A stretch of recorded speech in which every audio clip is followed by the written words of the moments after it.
Bismillahirrahmanirrahim. Assalamualaikum warahmatullahi wabarakatuh. Waalaikumsalam warahmatullahi wabarakatuh. Baik, di sini kelompok saya akan mempresentasikan tentang regresi linier berganda dalam metode Excel.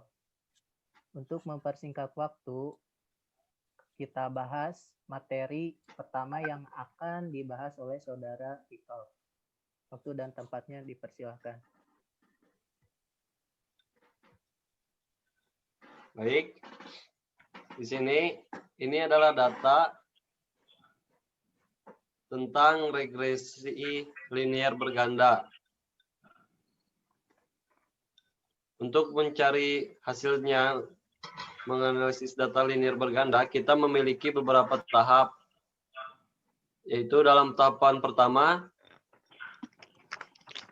untuk mencari persamaan regresinya, yaitu didapat dari Y sama dengan 3,918 tambah 2,491 X1 min 0,466 X2. Data ini kita dapat dari data di tabel koefisien ini. Selanjutnya pada tahap kedua kita menentukan nilai prediksi. Nilai prediksi didapatkan pada tabel SS, yaitu dengan regressionnya 227,512, residual 44,487 dengan total 272. Selanjutnya pada tahap ketiga kita mencari koefisien determinasi. Koefisien determinasi ditunjukkan pada tabel regression statistik, pada tempatnya di adjusted R square, yaitu 0,7897 atau dengan 78,97%, yang berarti X1 dan X2 menjelaskan bahwa Y sebesar 78,97% dan sisanya dipengaruhi oleh faktor yang lain. Baik, selanjutnya pada tahap selanjutnya akan dijelaskan oleh Sahrul. Pada tahap selanjutnya adalah mencari tahapan baku estimasi. Baku estimasi ditunjukkan oleh standar error yang dengan nilai 2,52 dan tahapan selanjutnya yaitu mencari kesalahan baku koefisien regresi yang didapat dari standar error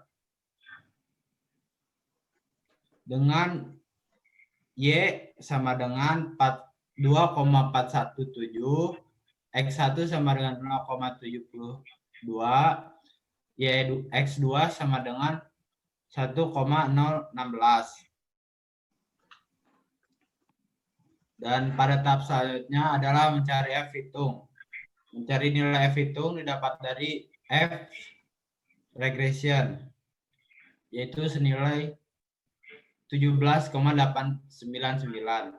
Dan tahap selanjutnya mencari T hitung. Mencari T hitung diperoleh dari T star, yaitu X1 sama dengan 3,544 dan X2 sama dengan min 0,458. Sehingga memiliki kesimpulan variabel X1 signifikan mempengaruhi variabel Y, variabel X2 tidak signifikan mempengaruhi variabel Y. Pembahasan nomor 1 akan dijelaskan oleh Saudara Ega Airlangga. Baik, di sini saya akan menjawab nomor 1. Soalnya yaitu, apakah pendapat pengaruh negatif pendapatan X1 terhadap pengeluaran Y? Jawabannya yaitu tidak, karena X1 tidak terdapat hubungan negatif ataupun positif dengan Y. Karena nilai X1 lebih besar daripada value, sedangkan value lebih kecil daripada alpha. Baik, terima kasih. Baik, selanjutnya kita akan membahas pertanyaan kedua yang akan dibahas oleh Saudari Leti. Waktu dan tempat dipersilahkan.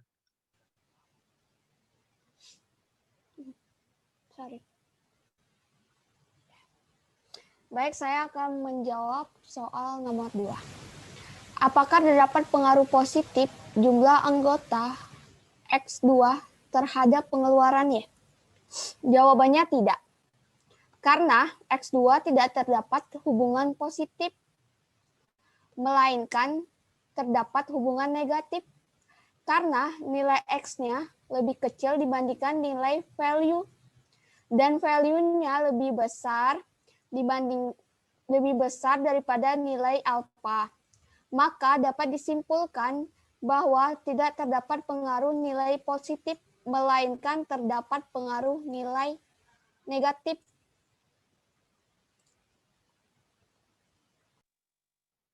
Baik, selanjutnya kita masuk ke pertanyaan ketiga yang akan dibahas oleh Saudari Anggun. Waktu dan tempat dipersilakan. Baik, saya akan menjawab pertanyaan nomor 3. Pertanyaannya, di antara variabel pendapatan X1 dan jumlah X2, variabel mana yang paling berpengaruh terhadap pengeluaran Y? Dilihat dari tabel value, dapat disimpulkan bahwa variabel X1 lebih kecil dari 0,05, berarti variabel X1 berpengaruh signifikan terhadap Y. Kemudian variabel X2 lebih besar dari 0,05, berarti variabel X2 tidak berpengaruh signifikan terhadap Y, sehingga yang paling berpengaruh terhadap pengeluaran Y itu X1, karena variabel X1 signifikan mempengaruhi Y. Baik, selanjutnya kita akan membahas pertanyaan nomor 4 yang akan dibahas oleh saya sendiri. Nah, di sini tuh yang pertanyaannya itu adalah apakah model regresi berganda yang dibuat memenuhi kriteria model goodness of fit? Nah, kita di sini mendapatkan nilai F hitung. Nah, nilai F hitungnya itu adalah 17,89. Nah, hipotesis awalnya yaitu HO diterima jika F hitung lebih kecil dari F tabel. Terus HA diterima jika F hitung lebih besar dari F tabel. Nah, tugas kita di sini mencari F tabel terlebih dahulu. Dan bagaimanakah sih caranya? Kita masuk ke sheet 1. Nah, pertama yang sheet 1. Pertama-tama kita harus ketahui dulu jumlah data dan jumlah variabelnya. Nah, di sini jumlah data yang digunakan yaitu 10 sampel. 1, 2, 3, 4. Nah, ini 19 tuh 10 sampel. Terus, dan jurnal variabelnya itu adalah 3, yaitu Y, X1, dan X2. Nah, kita masuk ke sheet 3. Nah, setelah itu kita harus menentukan F tabel dari tabel yang sudah saya lampirkan di sini. Nah, yaitu ada F1, DF1, terus ada DF2. Sebelum itu kita harus ketahui dulu K. K itu adalah variabel, yaitu 3 nilainya tuh diambil dari yang tadi. Terus N adalah jumlah data, yaitu 10. Diambil juga dari nilai yang tadi. Terus kita masuk ke rumus. DF1 sama dengan K-1. K kan udah dibilang yaitu variabel. Nilainya itu 3. Berarti 3 kurang 1 adalah 2. Terus rumus yang DF2 yaitu N min K. N itu sudah dibilang sama saya yaitu jumlah data. Tadi udah dapat nilainya yaitu 10. Dan K itu adalah variabel berarti 3. 10 kurang 3 yaitu 7. Nah, setelah itu kita tentukan titik atau kasih titik poin di atas di tabel ini tuh berdasarkan dari nilai ini 2 nih, DF1 2 berarti poinnya tuh di sini 2, terus DF2-nya tuh 7, berarti yang di samping di bawah nih nilai 7, terus dikasih garis lurus 2 sama 7, ketemulah nilai yaitu 4,74. Nah, kita masuk ke sheet 2. Nah, nilai yang barusan kita temukan yaitu 4,74 kita bandingkan dengan F hitung. Nah, F hitung itu nilainya tuh 17,89 lebih besar dari F tabel yang nilainya itu 4,74, maka dinyatakan tidak memenuhi kriteria goodness of it.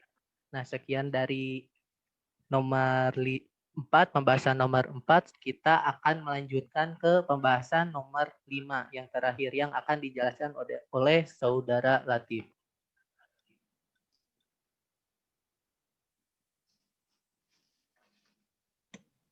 Nah, untuk soal nomor 5 yaitu seandainya suatu rumah tangga mempunyai pendapatan X1 dan jumlah anggota kelompok X2 masing-masing 11 dan 8. Berapa besar nilai pengeluaran Y? Artinya berapa ribu rupiah rumah tangga yang bersangkutan akan mengeluarkan biaya untuk pembelian barang-barang yang tahan lama. Nah, untuk si X1-nya itu udah ada di soal, yaitu 11 dan X2-nya itu 8. Nah, untuk Y-nya itu dari sini yaitu 3,918 ditambah 2,491 X1 dikurang 0,466 X2 dan dimasukkan ke sini. Nah, jadi 3,918 ditambah 2,491. Nah, untuk X1-nya itu yang tadi dari soal 11 dan dikurang 0,466 dan X2-nya itu dari soal yaitu 8. Nah, jadi 3,918 ditambah 27,401 dikurang 3,728 yaitu hasilnya 27,591. Artinya soalnya itu berapa ribu rupiah rumah tangga yang bersangkutan akan mengeluarkan biaya untuk pembelian barang-barang yang tahan lama, yaitu sekitar 27.591. Sekian dari soal nomor 5. Terima kasih. Nah, sekian pemaparan materi dari kelompok kami. Mohon maaf bila ada kesalahan kata maupun tingkah laku yang tidak berkenan. Sekian dari kelompok kami. Wassalamualaikum Assalamualaikum warahmatullahi warahmatullahi wabarakatuh. wabarakatuh. Warahmatullahi wabarakatuh.